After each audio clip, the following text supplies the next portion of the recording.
Fala, moçada, chegamos a mais uma questão do nosso terceiro simulado master, tá?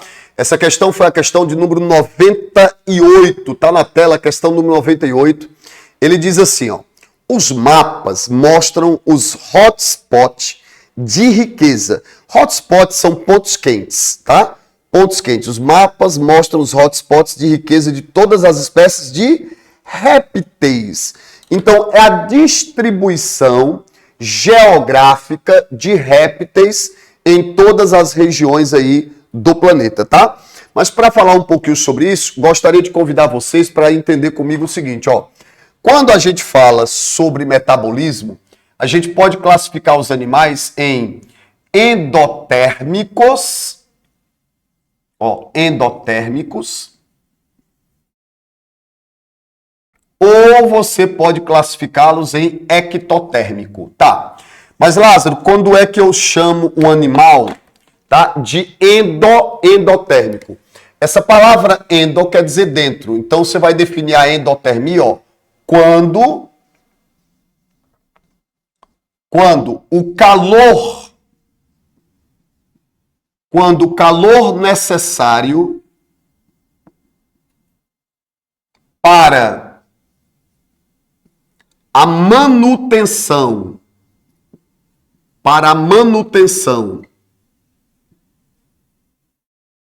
da temperatura diante de pequenas oscilações resulta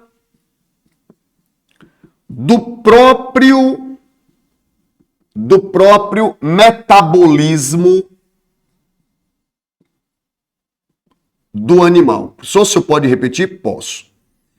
Quando é que o animal ele vai poder ser classificado como animal endotérmico? O animal endotérmico é aquele animal que o calor que ele precisa para manter a temperatura dele interna diante de pequenas oscilações é um calor que provém de onde? Do próprio metabolismo deles. Existe um gráfico, certo? Que a gente sempre utiliza para explicar para os nossos alunos a endotermia. Vou colocar bem aqui, ó. Certo? Vamos colocar esse gráfico. E esse gráfico ele faz a análise da taxa metabólica. Vou colocar aqui, ó. Taxa metabólica do animal. Essa questão ela leva um pouquinho mais de tempo para que a gente possa entender, tá? Taxa metabólica em relação à temperatura do ambiente. Se você fizer uma análise da taxa metabólica de um animal em relação à temperatura do ambiente, como é que vai comportar-se esse gráfico se o animal for classificado como sendo endotérmico? Olha o gráfico de um animal endotérmico aqui, tá? Por exemplo, se ele tiver esse animal endotérmico, se ele tiver num ambiente em que a temperatura fica, por exemplo, entre 36 graus, tá? E 40 graus, tu concorda comigo qual é a temperatura que um animal normalmente tem que manter internamente? Hã? Vou perguntar de novo. Qual é a temperatura que normalmente nós temos que manter internamente para que as nossas enzimas não se desnaturem e elas possam trabalhar de maneira correta? 36, 37 graus, correto? Então, se eu, animal, estou num ambiente em que a temperatura do ambiente é praticamente a mesma que eu tenho que manter internamente, ok, eu não vou usar o meu metabolismo para gerar calor. Então, vou dizer para vocês que nessa temperatura, que é uma temperatura praticamente igual a que eu tenho que manter o quê? Interna, certo? Eu não vou usar o meu metabolismo para isso. No entanto, quando o animal está em ambientes o quê? Mais frios, ó, ambientes de temperaturas mais o quê? Baixas, qual é a tendência natural? É esse animal ter que usar o metabolismo dele para poder gerar calor. Então, olha, o que esse gráfico aqui está dizendo? Esse gráfico está me dizendo que o animal endotérmico, quando ele vai para ambientes, o que, moçada? Mais frios. O que seriam ambientes mais frios? Temperaturas mais baixas. Se eu estou em ambientes mais frios, o que eu vou perder para o sistema? Calor. Se eu estou perdendo calor para o sistema, eu tenho que gerar calor na mesma proporção que eu estou perdendo. Então, assim, ó, quanto mais frio for o ambiente, maior vai ser a taxa metabólica desse animal. Certo? Então, o que esse gráfico aqui está me dizendo? Ó? Em ambientes mais frios, em ambientes de temperatura baixa, animais endotérmicos ativam o metabolismo para geração de calor. Aí eles geram calor. Então, o calor que eles usam para manter as temperaturas internas praticamente constantes vem do próprio quê? Metabolismo deles. Ao mesmo tempo, esses animais, quando eles estão em ambientes mais o quê? Quentes, em ambientes mais quentes, o metabolismo deles também aumenta. Só que nesse caso aqui, ó, de temperaturas mais altas, o metabolismo vai aumentar, mas não é o gerador de calor. Aqui é metabolismo dissipador de calor. Nesse caso, aumento do metabolismo, dissipador de calor. Por exemplo, no mamífero, ele pode usar a sudorese aqui, né, ó, para dissipar calor. Então, moçada, esse gráfico que tu está observando aqui é o típico do gráfico de um animal de comportamento endotérmico. E o que é que seria isso? Um animal que, se ele estiver num ambiente em que a temperatura do ambiente é praticamente a mesma dele, tranquilo, metabolismo baixo. Agora, quando ele vai tanto para ambientes mais quentes como ambientes mais frios, o que é que acontece com as taxas metabólicas? Aumenta. Em ambientes mais frios, ele gera um aumento do metabolismo para poder produzir calor. E aí não precisar do ambiente. E em ambientes mais quentes, ele aumenta o metabolismo para dissipar calor.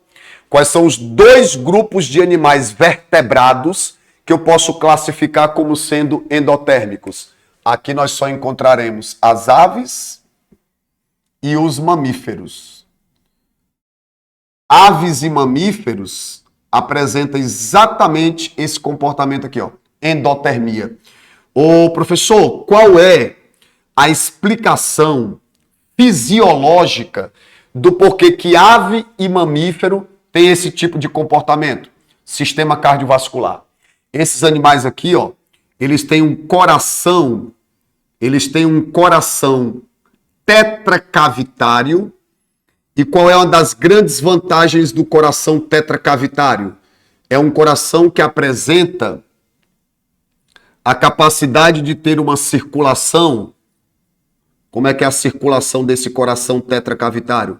É uma circulação fechada, é uma circulação do tipo dupla e é uma circulação que completa. Fechada, dupla, completa. Então, evolutivamente falando, qual foi uma das grandes características das aves e dos mamíferos? A endotermia. E a endotermia nasce com o sistema cardiovascular, apresentando um coração com 4 câmaras cardíacas, uma circulação dupla completa fechada, fazendo com que esses animais utilizem-se do próprio calor metabólico para manter suas temperaturas praticamente o quê? Constantes. Lázaro, eu posso chamar um animal desse de homeotermo? Pode, porque a temperatura oscilando pouco, ó, pequenas oscilações de temperatura, você diz que é um animal homeotermo. Porque na prática nós sabemos que nenhum indivíduo tem temperatura constante. Mas as temperaturas oscilando pouco decorre de quê? A homeotermia desses animais é resultado da endotermia. Então, endotermia é capacidade, é metabolismo. Homeotermia é a capacidade de manter a temperatura praticamente constante. Professor, quem é que não está enquadrado aqui? Ora, os ecto. Quem são os animais que tu chamaria de ectotérmicos? Bom, os ectotérmicos, em termos de definição, ecto quer dizer o quê? Externo. Seria quando o animal utiliza-se, tá? Da temperatura do ambiente para aumentar sua taxa metabólica. Pronto. A esse animal, ele é classificado como sendo ectotérmico. Professor, tem um gráfico para a gente representar esse tipo de animal também? Tem.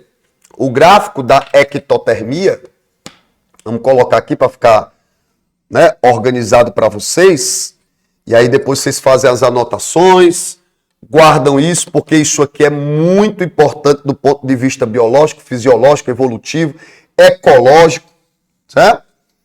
Quando você faz a comparação, mesmo um gráfico, gente, da taxa metabólica do animal